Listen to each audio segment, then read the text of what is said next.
Print Mahadeva, ചോദ്യപേപ്പർ ചോർന്നിട്ടില്ല, പ്രത്യേകിച്ചും ടെലഗ്രാമിലൂടെ എന്ന് കോടതിയെ ബോധിപ്പിക്കാനാണ് പ്രധാനമായും ഇന്ന് എൻഡിഎയും കേന്ദ്ര സർക്കാരും ഒക്കെ ശ്രമിക്കുന്നത്. പക്ഷെ നോക്കൂ അതിലെ പൊള്ളത്തരം. ഇന്നിപ്പോൾ എൻഡിഎ പറയുകയാണ് ടെലഗ്രാമിലൂടെ ചോദ്യപേപ്പർ ചോർന്നിട്ടേ ഇല്ല എന്ന്. പക്ഷേ ഇതേ എൻഡിഎ തന്നെ കഴിഞ്ഞ സിറ്റിംഗിൽ സത്യവാങ്മൂലം സമർപ്പിച്ചിട്ടുണ്ട്. എന്ത്? പരീക്ഷാ ദിവസം രാവിലെ 8 മണിക്ക് മാത്രമാണ് ടെലഗ്രാമിൽ ചോദ്യപേപ്പർ ലഭ്യമായത് എന്ന്. അത് കഴിഞ്ഞ ദിവസത്തെ വാദത്തിൽ എൻഡിഎ തന്നെ പറയുന്ന കാര്യമാണ്. പക്ഷെ ഇന്ന് എൻഡിഎ പറയുന്നു ടെലഗ്രാമിൽ ചോദ്യപേപ്പർ വന്നിട്ടേ ഇല്ല, വന്നത് തന്നെ ഫാബ്രിക്കേറ്റഡ് ആണ് പരീക്ഷയ്ക്ക് ശേഷം. അതിൽ തന്നെ ഇല്ലേ ഇതിന്റെ ഇരട്ടത്താപ്പ് എന്താണ് എന്നുള്ളത്? അല്ല, ഇതിനകത്ത് യാതൊരുവിധ ഇരട്ടത്താപ്പുമില്ല. കേന്ദ്ര സർക്കാരിൻ്റെയും എൻഡിഎയുടെയും ഈ പരീക്ഷ സംബന്ധിച്ചെടുത്തുള്ള എല്ലാ തീരുമാനങ്ങളും വളരെ കൃത്യമാണെന്നാണ് ഇന്നത്തെ കോടതിയുടെ നിരീക്ഷണത്തിൽ നമുക്ക് മനസ്സിലാക്കാൻ സാധിക്കുന്നത്. നേരത്തെ SFIയുടെ പ്രതിനിധി അദ്ദേഹം ഇന്നത്തെ കോടതി വ്യവഹാരങ്ങൾ കൃത്യമായി മനസ്സിലാക്കുന്നത് കൊണ്ടാണ് അദ്ദേഹം ഒന്നോ രണ്ടോ വാക്കുകൾ എടുത്തുകൊണ്ട് അദ്ദേഹം പറഞ്ഞത്. ഇന്ന് കൃത്യമായിട്ട് കോടതി വ്യവഹാരങ്ങൾ മനസ്സിലാക്കുന്ന സമയത്ത് വളരെ സൂക്ഷ്മതയോടും ജാഗ്രതയോടും കൂടിയിട്ടാണ് ഇന്ന് സുപ്രീം കോടതി ഈ വിഷയത്തിൽ ഇടപെട്ടിട്ടുള്ളത്.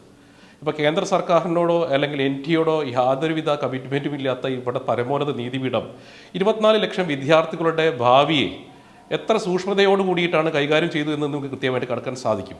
നമുക്കറിയാം ഇതിനകത്ത് നടന്നിട്ടുള്ള ഇപ്പോൾ ഫേക്കായി നിങ്ങൾ പറഞ്ഞ ടെലിഗ്രാം, ആ ടെലിഗ്രാം വിഷയവുമായി ബന്ധപ്പെട്ട ചർച്ച ഇന്ന് കൃത്യമായിട്ട് കോടതി വ്യവഹാരങ്ങളിൽ വന്നതാണ്. അതിനകത്ത് മെയ് 5-ാം തീയതിയിൽ വന്നിട്ടുള്ള സമയം 5:40 ആ ടെലഗ്രാമുമായി ബന്ധപ്പെട്ട ഡീറ്റെയിൽസ് പുറത്തു വന്നിട്ടുള്ളത്. ഇത് കൃത്യമായിട്ട് അഫിഡവിറ്റിനകത്ത് കോടതി രേഖയിൽ കൊടുത്ത കാര്യമാണ്. നമുക്കറിയാം ഇതുമായി ബന്ധപ്പെട്ട് ഈ നമുക്കറിയാം മദ്രാസ് IIT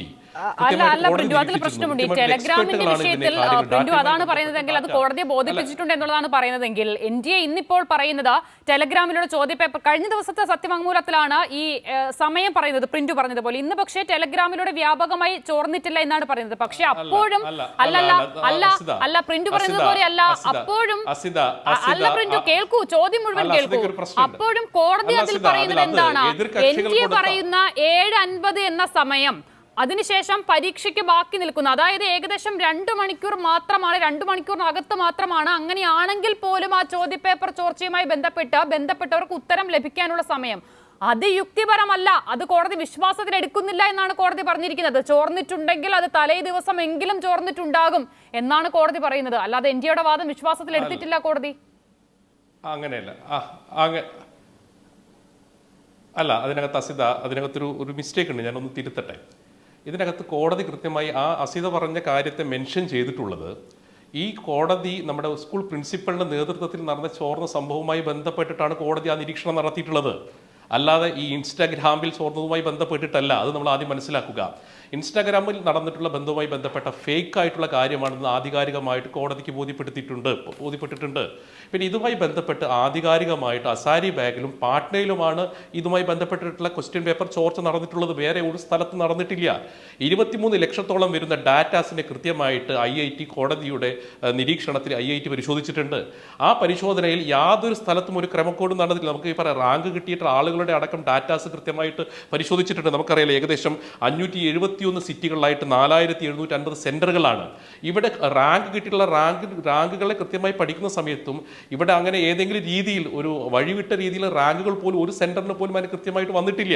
അപ്പോൾ സ്വാഭാവികമായിട്ട് ഇതൊരു ഒറ്റപ്പെട്ട സംഭവമാണ് എന്നുള്ള കാര്യത്തിൽ യാതൊരു തർക്കവുമില്ല.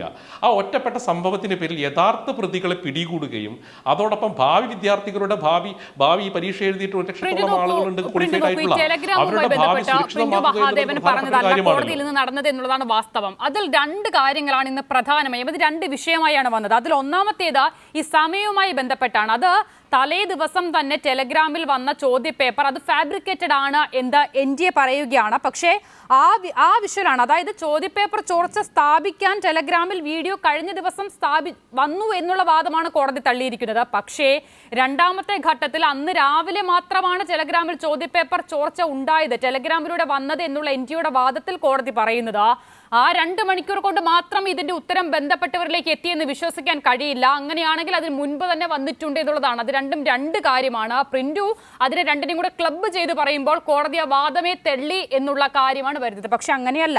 ഇനി വിശദീകരിക്കും. അങ്ങനെയല്ല അസിത ഒരു ക്വസ്റ്റ്യൻ ചോദിച്ചിട്ടുണ്ട്. സ്വാഭാവികമാണ് ഈ പറയുന്ന ആളുകൾക്ക് ഇപ്പോൾ നമ്മളെ പ്രിൻസിപ്പളിന്റെ നേതൃത്വത്തിലാണുള്ളത് ചോർത്തൽ നടന്നത്. ഇതിന്റെ ആ പ്രിൻസിപ്പളുടെ പേര് മുഹമ്മദ് ജമാലുദ്ദീൻ എന്നാണ്.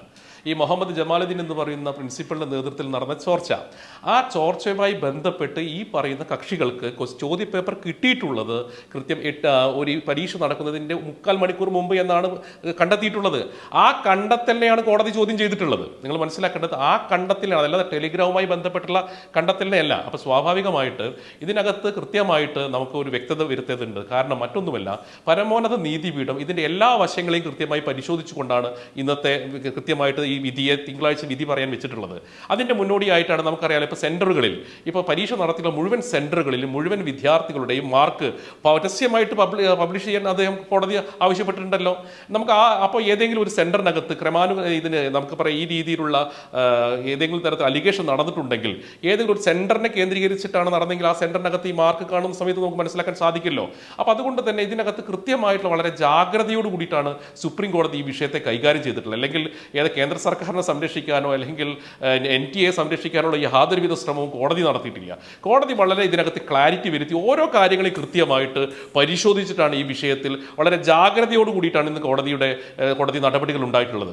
അപ്പോൾ അതുകൊണ്ട് തന്നെ കോടതി പറഞ്ഞില്ല, ഈ 131 ആളുകൾ ഇപ്പോൾ ഞാൻ പറയും ഇന്ന് നമ്മുടെ പരമോന്നത നീതിപീഠത്തിന് മുമ്പിൽ വന്നിട്ടുള്ള 131 പേരാണ് ഈ നമ്മൾ റീനീറ്റിന് വേണ്ടിയിട്ട് പറഞ്ഞിട്ടുള്ളത്. 736ഓളം പേര് അത് നടത്തരുതെന്ന് പറയുന്നു. ഈ 133 ആളുകളുടെ ഇതുമായി ബന്ധപ്പെട്ട സദുദ്ദേശത്തെക്കുറിച്ചും കോടതി ചോദിക്കുന്നുണ്ട്. അതിനകത്ത് ആരൊക്കെയാണ്, നിങ്ങൾ വന്ന മാർക്ക് എത്രയാണ്, നിങ്ങളുടെ റാങ്ക് എത്രയാണ്. അപ്പോൾ സ്വാഭാവികമായിട്ട് നമുക്കറിയാം, റീനീറ്റ് എന്ന് പറയുന്ന ഒരു പ്രൊപ്പഗാൻഡ ഇവിടെ സെറ്റ് ചെയ്യുന്നു. ആ പ്രൊപ്പഗാൻഡ സെറ്റ് ചെയ്യുന്ന സമയത്ത് ഇവിടെ കഷ്ടപ്പെട്ട് രാവും പകലും അധ്വാനിച്ച് ഈ കഠിനമായ പ്രയത്നം ചെയ്ത് മുൻ റാങ്കിലെത്തിയിട്ടുള്ള ആളുകളെ ബാധിക്കുന്ന ഒരു വിഷയം കൂടിയുണ്ട്.